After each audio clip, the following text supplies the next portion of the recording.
हम चलेंगे जो है 10 गाड़ी से, तो हमारे साथ जो है ना कोई आंख नहीं दिखाएगा। लेकिन एक बेचारा चुपचाप साइकिल से जा रहा है ना, मेहनत करके पसीना पोंछते हुए, तो कोई उसको गाली बक देगा। क्या औकात देख करके व्यवहार नहीं किया जाता है?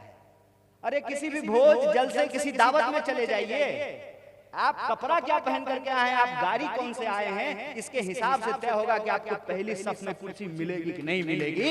ये है, या तो धर्म के आधार पर होता है, या तो जात के आधार पर होता है, या तो औकात के आधार पर होता है।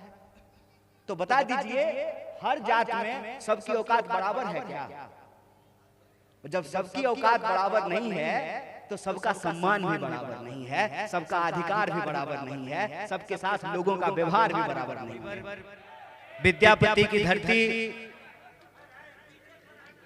बिस्फी के, मधुबनी के सभी आदरणीय बुजुर्गों का, हमारी माताओं बहनों का, नौजवान साथियों का, और जिस भी माध्यम से आप मुझे सुन पा रहे हैं, यदि मेरी आवाज आप तक पहुंच रही है या मोबाइल के माध्यम से, मीडिया और सोशल मीडिया के माध्यम से जिन तक भी मेरी बात पहुंच रही है, सबका मैं क्रांतिकारी इस्तकबाल करता हूं, आपका हार्दिक अभिनंदन करता हूं।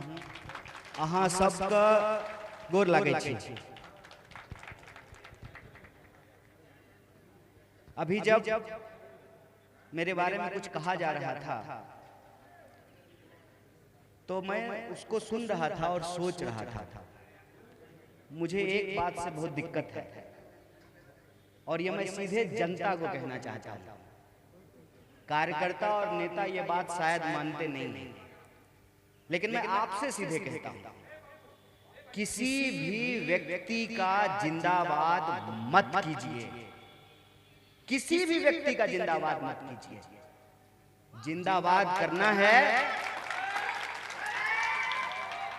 तो अपने ईश्वर का कीजिए, अपने परवरदिगार का कीजिए, अपने अल्लाह का कीजिए, उनकी कीजिए जिनकी आप पूजा और इबादत करते हैं। जिंदाबाद कहिए तो अपनी धरती का कहिए, जो धरती उगाती है आप खाते हैं, उस आसमान का कहिए, उस सूरज और चांद का कहिए, उस हवा और पानी का कहिए, उस माँ बाप का कहिए, उस किसान का कहिए, उस मजदूर का कहिए, उस कारीगर का कहिए, सीमा पे खड़े उस जवान का कहिए, उस ड्राइवर का कहिए, उस पायलट का कहिए जिससे आपकी जिंदगी चलती है।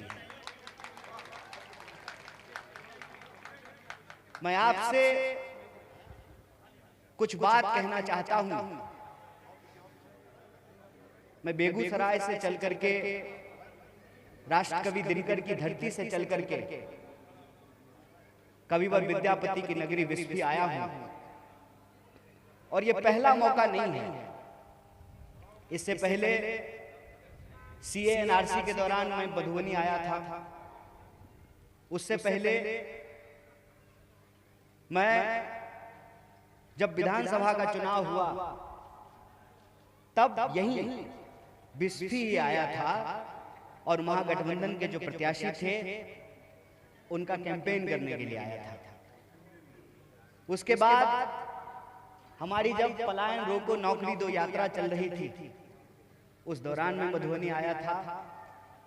आज मैं फिर मधुबनी आया हूं, और मैं बार बार मधुबनी इसलिए आता हूं कि मधुबनी के लोगों से जो लगाव है, मधुबनी के लोग जो अपना समझ करके प्रेम देते हैं, पाग पहनाते हैं, साल ओढ़ाते हैं, ये मोहब्बत है कि मैं बार बार आपके बीच आता हूं। और आपका और हमारा एक सांस्कृतिक संबंध है। भले हमारी भाषा मैथिली मधुबनी जितनी शुद्ध नहीं है, थोड़ा दखनाहा प्रभाव है, मोकामा के बगल में है इसलिए, लेकिन जैसी भी है टेढ़ी मेढ़ी ही सही है, तो वो भी मैथिली ही। और जब मैं बिस्फी आया हूं, विद्यापति जी की धरती पर आया हूं, तो एक प्रसंग आपको सुनाना चाहता हूं। प्रसंग ये है कि विद्यापति जी जब अपने अंतिम बेला में थे तो उन्होंने कहा कि मुझे माँ गंगा का दर्शन करना है, मुझे गंगा जी के पास ले चलो। आप जानते हैं कि मधुबनी दरभंगा के लोग गंगा दर्शन के लिए सिमरिया घाट ही जाते हैं। और मेरा ताल्लुक जिस समुदाय से है उसके बारे में कहा जाता है, जहां हम लोग जाकर के बसे हैं गंगा के किनारे, यही दरभंगा के जाले से चल करके वहां गए हैं। तो हमारा पुराना डीह दरभंगा का है। विद्यापति जी अंतिम बेला में मां गंगा का दर्शन करना चाहते थे, लेकर के लोग चले। जाते जाते जो है समस्तीपुर बेगूसराय की सीमा के पास थक गए, बोले अब हम नहीं जा रहे हैं, मां गंगा को आना है तो हमारे पास आए, हम नहीं जा रहे हैं। ये तो कोई वही कवि कह सकता है ना, जिनके बारे में यह कथा सुनाई जाती है कि स्वयं भगवान शिव नौकर का रूप धारण करके उनके यहाँ रह रहे थे। इसीलिए उन्होंने एक पद लिखा है, उगना रे मूर्खता गिले रे उगना। और जब मैं ये बात जिक्र कर रहा हूं, यह जो हमारी सांस्कृतिक पहचान है, जो हमारी सांस्कृतिक विरासत है, मैं इसलिए भी कर रहा हूं कि कैसे आज हमारी संस्कृति, विरासत और इतिहास को मिटाने की कोशिश की जा रही है। डॉक्टर अंबेडकर लिखते हैं, जो पीढ़ी अपना इतिहास याद नहीं रखती है, इतिहास भी उसको भुला देता है। मैं पिछली बार जब कैंपेन करने के लिए आया था, तब बिस्फी के लोगों को यही कहा था, चूकिएगा मत, चूकिएगा तो किसी बकलोल के फेरा में फंस जाइएगा।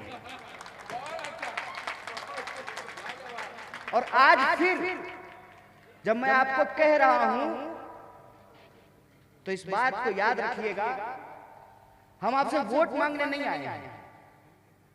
चुनाव जब होगा तब होगा, और हमारे लिए एक कैंडिडेट या एक सीट इंपॉर्टेंट नहीं है।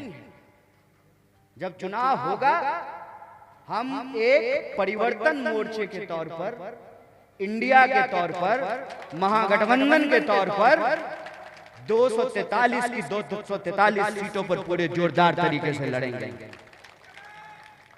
लेकिन आज जब आपसे संवाद करने के लिए आए हैं, तो कुछ जरूरी बात आपसे साझा करना चाहते हैं।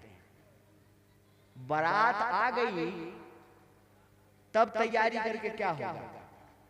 बारात के आने से पहले, रिश्ता लगने के बाद ही भोज का तैयारी शुरू हो जाता है। तो हम आपसे आज इसलिए बात करने के लिए आए हैं कि ये वक्त है कि आराम से आप सुन सकते हैं और आराम से हम आपको सुना सकते हैं। तो यह जन संवाद का, सामाजिक न्याय संवाद का जो सुअवसर प्राप्त हुआ है, इसके लिए मैं सबसे पहले बिस्फी की आदरणीय जनता का, भारतीय राष्ट्रीय कांग्रेस का, और हमारे दोनों जिलाध्यक्ष मौजूद हैं, पूर्व भी और वर्तमान भी, पूरी जिला कमेटी का, सारे हमारे वरिष्ठ नेता यहां से लेकर के यहां तक बैठे हुए हैं, मेयर साहब हैं, तमाम लोग यहां मौजूद हैं। इनका मैं विशेष रूप से आभार व्यक्त करता हूं, नूरानी साहब, कि एक बार फिर से मुझे आपके बीच में आने का इन्होंने अवसर दिया है। इसके लिए आपका कोटि कोटि धन्यवाद, आपका शुक्रिया अदा करता हूं।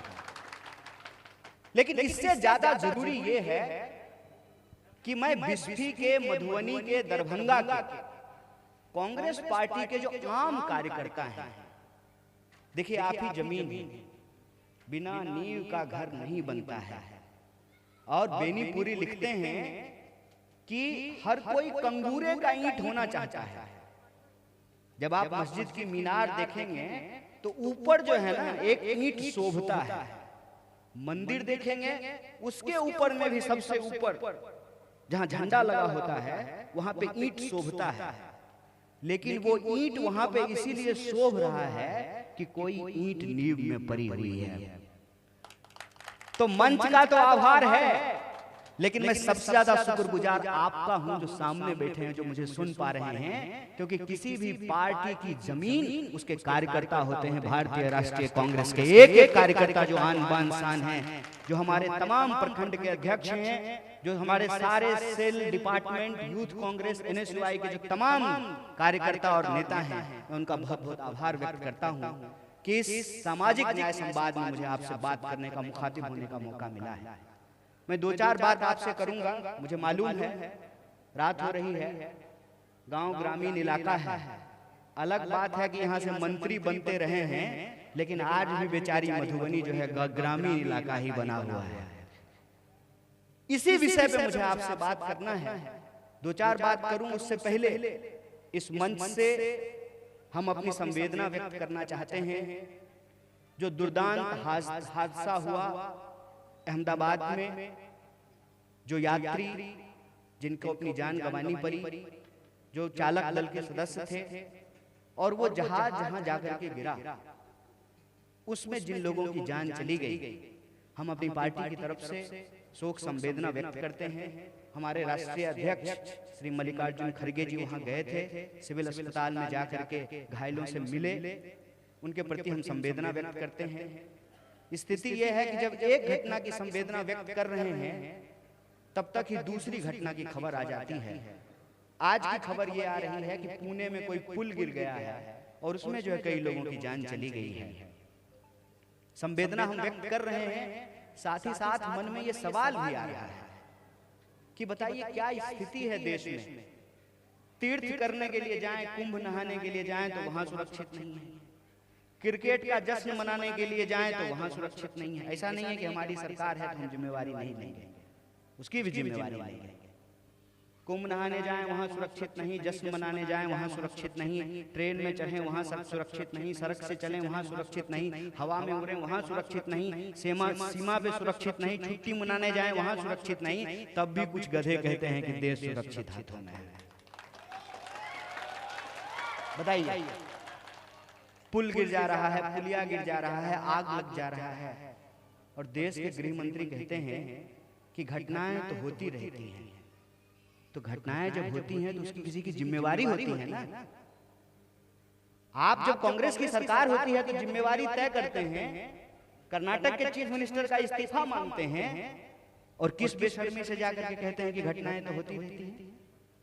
नियम अलग अलग होगा क्या? आप जब सरकार चलाएं तो एक नियम, और दूसरी पार्टी की सरकार चलाए तो दूसरा नियम। देश संविधान से चलेगा, न्याय से चलेगा, कानून से चलेगा, कि मनमाने ढंग से चलेगा। इसी बात पे हमने एक बात कही, भयंकर गर्मी है, लगता है अब मानसून आएगा कि तब मानसून आएगा। पूर्णिमा बीत गया है, आषाढ़ चालू हो गया है, रोहिणी बरसी नहीं, पता नहीं अगरा बरसेगा कि नहीं बरसेगा। इतनी भयंकर गर्मी है जून में। तो हमने यही कहा कि एक तो जून की गर्मी, ऊपर से फर्जी डबल इंजन सरकार की बेशर्मी, दोनों कम होने का नाम नहीं लेंगे। और प्रश्न कर दीजिए तो आपके ऊपर आरोप प्रत्यारोप लगाए जाएंगे, कोई दिक्कत नहीं है। विपक्ष में है हम, आरोप आप हमारे ऊपर लगा रहे हैं। पता नहीं गंगा अब उल्टी बहेंगी इस देश में। पहले विपक्ष सवाल पूछता था सरकार से, अब सरकार की जो मीडिया है वो सवाल पूछ रही है विपक्ष से। देश में सरकार चला रहे हैं मोदी जी 10 साल से, और यहाँ पे डबल इंजन की सरकार है 20 साल से। सवाल किससे पूछा जा रहा है? नेहरू जी से सवाल पूछा जा रहा है। पलायन रोको नौकरी दो यात्रा के दौरान जब हम चल रहे थे तो एक पत्रकार महोदय ने कहा कि कांग्रेस को नौकरी के बारे में बात करने का अधिकार नहीं है। तो क्या करें, हम लोग मंगल पे चले जाएं? इस देश की विपक्षी पार्टी, सबसे बड़ी विपक्षी पार्टी, जिसको देश की जनता ने वोट करके विपक्ष में बिठाया है, स्वीकार करते हैं इसको। जनता ने अगर आपको सत्ता में बिठाया है, हालांकि सवाल पूछ रहे हैं चुनाव आयोग से, अब मिर्ची किसको लग रहा है? भाजपा को। अरे देश के प्रतिपक्ष के नेता राहुल गांधी ने सवाल पूछा चुनाव आयोग से, अब मिर्ची किसको लग गया? भाजपा को। काहे भाई?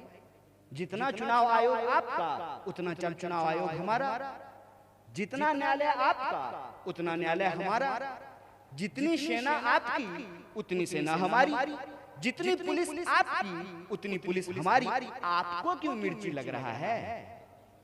दाल में काला नहीं है, पूरी की पूरी दाल ही काली है।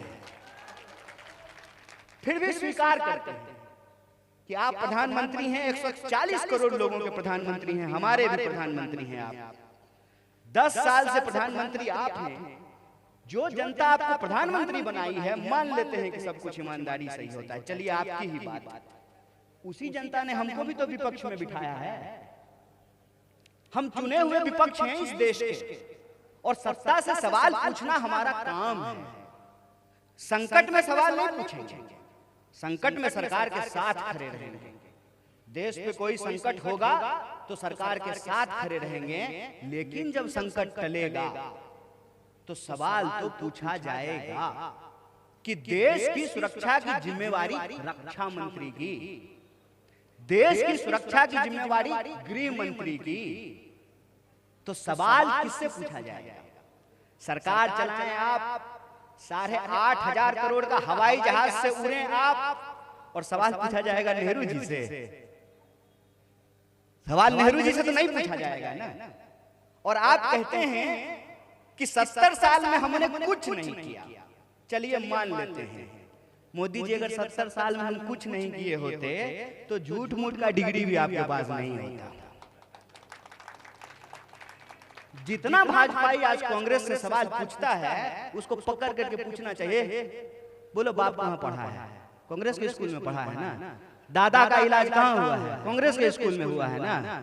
बताओ, जिस रोड पे चलते वो रोड कौन बनाया है? कांग्रेस ने बनाया है ना। जिस एयर इंडिया को तुम बेच दिए, उस एयर इंडिया को सरकार के अंतर्गत नेहरू जी लेकर के आए थे ना। जिस IIT की बात करें, एम्स की बात करें, इसरो की बात करें, पूरे के पूरे संविधान की बात करें, पूरी की पूरी व्यवस्था की बात करें, अगर कांग्रेस की सरकार नहीं होती, महात्मा गांधी जैसा सोच इस देश में नहीं होता। क्या कहते थे गांधी? रघुपति राघव राजा राम, पतित पावन सीताराम, ईश्वर अल्लाह तेरो नाम, सबको सन्मति दे भगवान। उसको भी सन्मति जो मंदिर जाता है, उसको भी सन्मति जो मस्जिद जाता है, उसको भी सन्मति जो गुरुद्वारा जाता है, चर्च जाता है, बौद्ध मठों में जाता है, और उसको भी सन्मति जो ये कहे यम जीवे सुखम जीवे रण कृत्वा घोम पिबेत, उसको भी सब जो है सन्मति मिले। ये सोच का नतीजा है कि नेहरू प्रधानमंत्री बने जरूर, संविधान सभा का अध्यक्ष डॉक्टर बाबा साहब भीमराव अंबेडकर को बनाया गया। और संविधान अगर नहीं होता, वोट की ताकत नहीं होती, वोट का हिसाब हमारा और आपका बराबर नहीं होता, तो 5 साल में ही सही एक बार हेलीकॉप्टर आपके गांव में उतरता क्या? नेता आपकी गलियों में आकर के हाथ जोड़ता क्या? आपकी जो है गांव में आकर के धूल फांकता क्या? 5 साल में ही सही एक बार उस जनता के सामने हाथ जोड़ना पड़ता है, जिसके पास वोट का ताकत है, और वोट का राज है। वोट से सरकार बनती है, वोट से सरकार बिगड़ती है। लेकिन देखिए कितने पतित हो गई है इस देश में जनप्रतिनिधियों का व्यवहार, कितना पतित हो गया है कि जिस जनता से हाथ जोड़ करके वोट लेते हैं, हाथ जोड़ करके चुनाव का वक्त जिनसे वोट लेते हैं, जीत जाने के बाद उनको उसी तरह से दुत्कारते हैं। हमको मालूम है कि 4 बजे के बाद जो है बहुत सारे जनप्रतिनिधि नहीं मिलते हैं। बिहार में शराबबंदी है, उनके लिए कोई बंदी नहीं है, कोई बंदी नहीं है, एकदम होम डिलीवरी है उनके लिए। और 4 बजे के बाद सूरज अस्त, जनप्रतिनिधि मस्त। और हालत यह है कि फोन नहीं उठाते हैं। फोन उठाने पे जवाब देते हैं कि हमको वोट दिए थे, मोदी को वोट दिए थे ना, नीतीश कुमार को वोट दिए थे ना, जाओ उन्हीं से काम करवा दो।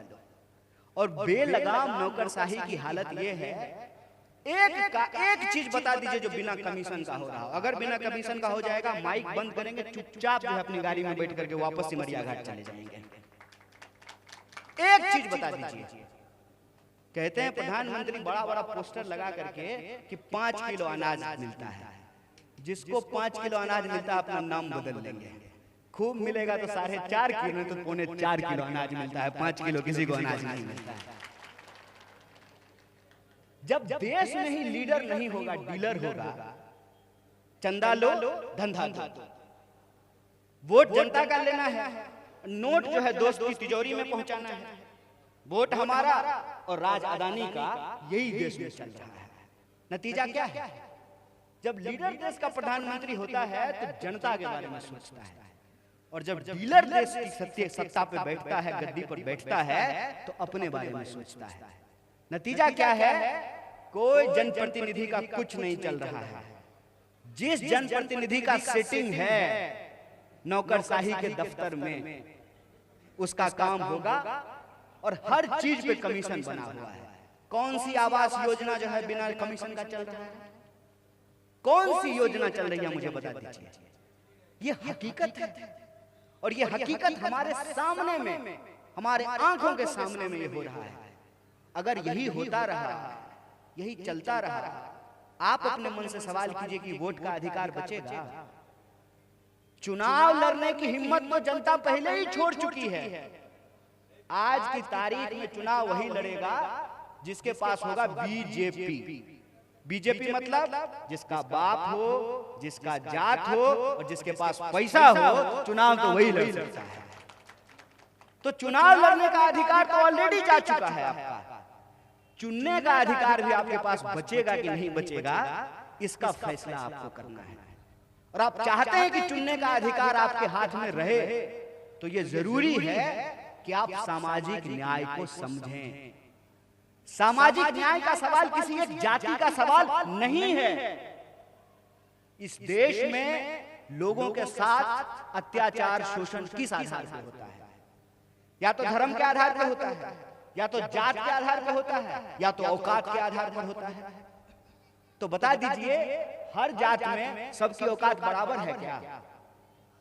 जब सबकी औकात बराबर नहीं है तो सबका सम्मान भी बराबर नहीं है, सबका अधिकार भी बराबर नहीं है, सबके साथ लोगों का व्यवहार भी बराबर नहीं है। हम चलेंगे जो है 10 गाड़ी से, तो हमारे साथ जो है ना कोई आंख नहीं दिखाएगा। लेकिन एक बेचारा चुपचाप साइकिल से जा रहा है ना, मेहनत करके पसीना पोंछते हुए, तो कोई उसको गाली बक देगा। क्या औकात देख करके व्यवहार नहीं किया जाता है? अरे किसी भी भोज जल से किसी दावत में चले जाइए, आप कपड़ा क्या पहन करके आए हैं, आप गाड़ी कौन से आए हैं, इसके हिसाब से तय होगा कि आपको पहली सफ में कुर्सी मिलेगी कि नहीं मिलेगी। ये है हमारी हालत। इसीलिए सामाजिक न्याय की जरूरत सबको है। सामाजिक न्याय की जरूरत उसको भी है जिसके पहचान के आधार पर, धर्म के आधार पर उसके साथ अन्याय किया जाता है। तिलक लगाया है कि टोपी पहना है, मस्जिद जाता है कि मंदिर जाता है। सामाजिक न्याय की जरूरत उसको भी है जिसके पैदा होते ही उसकी जाति तय हो गई। हम कहां पैदा होंगे? फॉर्म भरे थे क्या भगवान जी के घर में? कौन फॉर्म भर करके आया है? ये कोई मनरेगा का जो है जॉब कार्ड बन रहा है क्या, कि भगवान जी के घर में फॉर्म भर दिए थे कि हमारी जात क्या होगी? अरे जो माँ बाप की जात थी वो हमारी जात होगी, इसमें हमारा क्या है? और उसके जन्म के आधार पर, उसके जात के आधार पर उसके साथ व्यवहार किया जाएगा, औकात के आधार पर उसके साथ व्यवहार किया जाएगा।